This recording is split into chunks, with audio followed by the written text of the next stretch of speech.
오늘 하나님께 주신 말씀은 이사야 41장 10절 말씀입니다. 두려워하지 말라. 내가 너와 함께함이라. 놀라지 말라. 나는 내 하나님이 됨이라. 너를 굳세게 하리라. 참으로 너를 도와주리라. 참으로 나의 의로운 손으로 너를 붙들리라.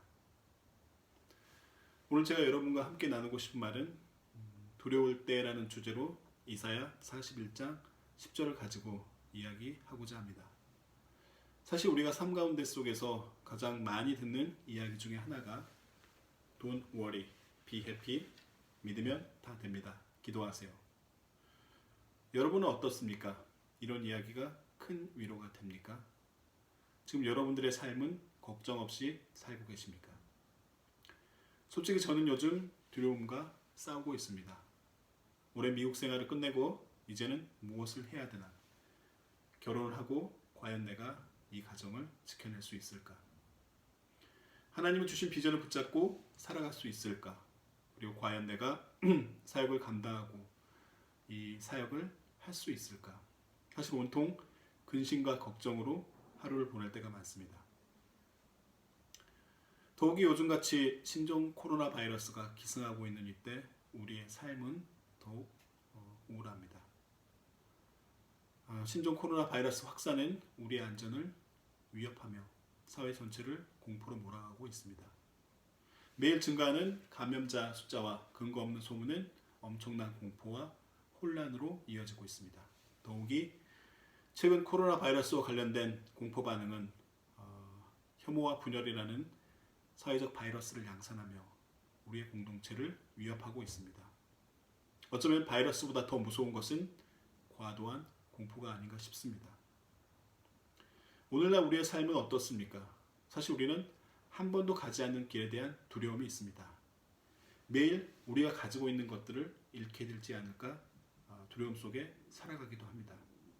우리가 누리고 있는 경제적 안정, 사회적 지위, 부와 명예, 그리고 심지어 사랑하는 가족의 안전까지도 잃게 되지 않을까 두려워하기도 합니다. 사실 두려움은 철저히 미지의 영역입니다. 그래서 우리는 알지 못하는 것을 두려워합니다.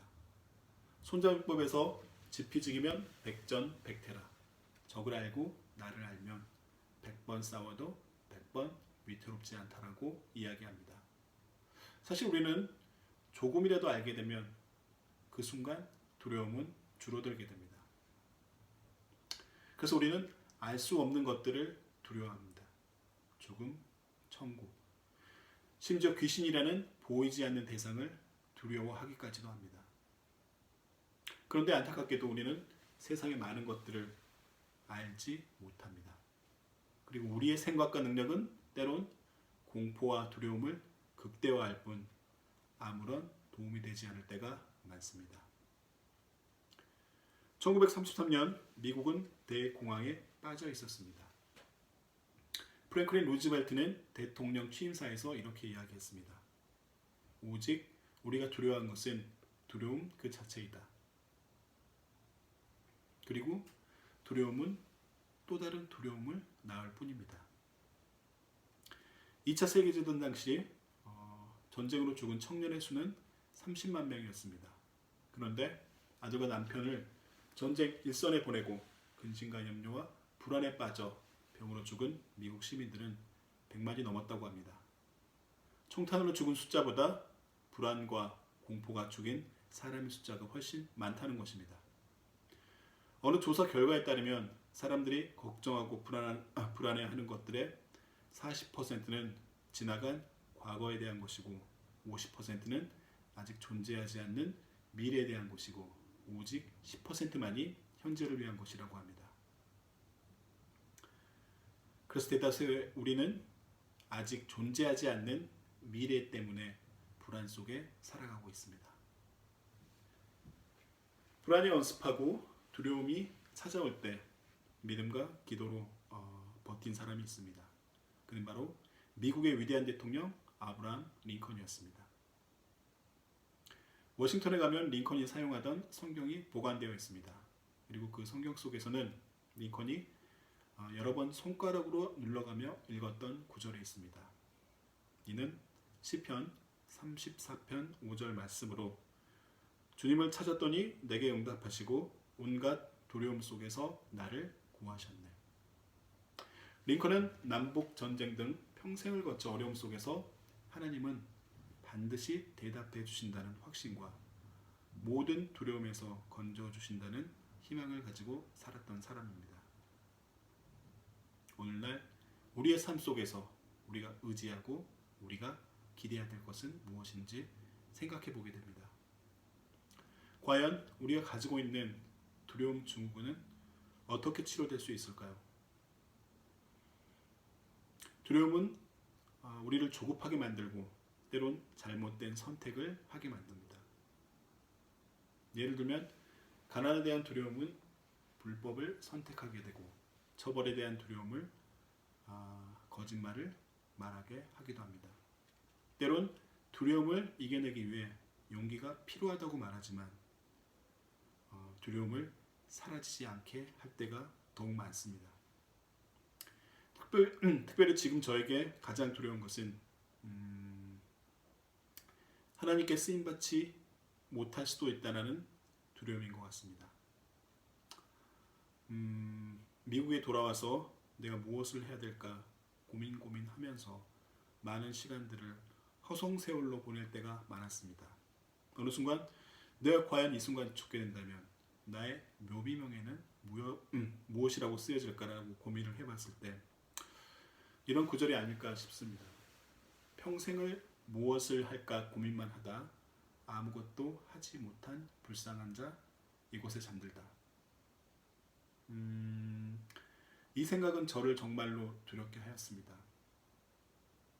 살아가는데 아무것도 하지 못한 채 하나님께 쓰임받지 못한 그런 삶을 살다 이 세상을 끝난다는 게 저에게는 커다란 두려움이었습니다. 사실 두려움은 당연한 인간의 감정입니다. 성경에서 두려워하지 말라라고 말씀이 참으로 많습니다. 어쩌면 이 말씀은 중요하지만은 우리가 잘 못하기 때문에 반복적으로 강조하는 것 같습니다. 그런데 말입니다. 실패를 두려워하고 인간관계를 두려워하고 권력을 두려워하고 힘을 두려워하고 바이러스를 두려워하지만 정작 우리는 하나님을 두려워하지 않습니다. 우리는 두려움 속에서 하나님을 바라보는 소망을 꿈꾸는 삶을 살아야 합니다. 두려워하지 말라고 말씀하신 하나님의 위로는 우리의 연약을 깨닫고 주님 안에서 그분의 능력을 전적으로 의지할 때 하나님께서 우리 안에 임하시어 우리를 강건하게 만들 수 있다는 말씀입니다. 어린아이가 무거운 짐을 질 수 없듯이 우리가 연약해서 짐을 질 수 없는 것입니다. 하나님 없이 내 스스로의 힘으로 강해질 수 있는 것이 아니라 그분의 능력이 우리 안에 임할 때 비로소 우리의 삶 속에서 놀라운 역사가 일어나는 것입니다. 이제는 우리의 삶 속에서 우리의 환경과 우리의 주변을 바라보는 것이 아니라 하나님을 바라보고 그분의 능력에 의지하는 삶을 사시길 기도합니다. 사랑하는 여러분, 두려움 앞에서 하나님을 바라보십시오. 그분이 우리를 인도하십니다. 기도하겠습니다. 사랑의 하나님, 오늘 저에게 주신 말씀을 붙잡고 저희가 살아갈 수 있도록 주께서 도와주시옵소서. 이 시간 저희가 가지고 있는 근심, 걱정, 염려 주님 앞에 내려놓습니다. 저희는 주님 없이, 주님의 도움과 주님의 은혜 없이 아무것도 할 수 없는 연약한 존재입니다. 저희 안에 주님께서 임하시어 저희의 주의 놀라운 역사가 일어날 수 있도록 하여 주시옵고, 특별히 이 시간 코로나 바이러스로 인해서 고통받고 있는 환자와 그 가족들을 위로해 주시며 치유해 주시옵고, 그리고 이 시간 코로나 바이러스 확산을 위해서 동분서주 노력하고 있는 의료진과 또 많은 사람들에게 힘을 더하시오. 이 시간들이 결코 괴롭고 고통 많은 시간이 아니라 많은 것들을 깨닫고 알아가는 귀한 시간 될 수 있도록 하여 주시옵소서. 주님의 은혜가 이 땅 가운데 속에 영원하고 많은 사람들이 하나님 아버지의 은혜와 사랑을 깨달을 수 있는 그날을 소망하며 예수 그리스도 이름으로 기도드렸습니다. 아멘.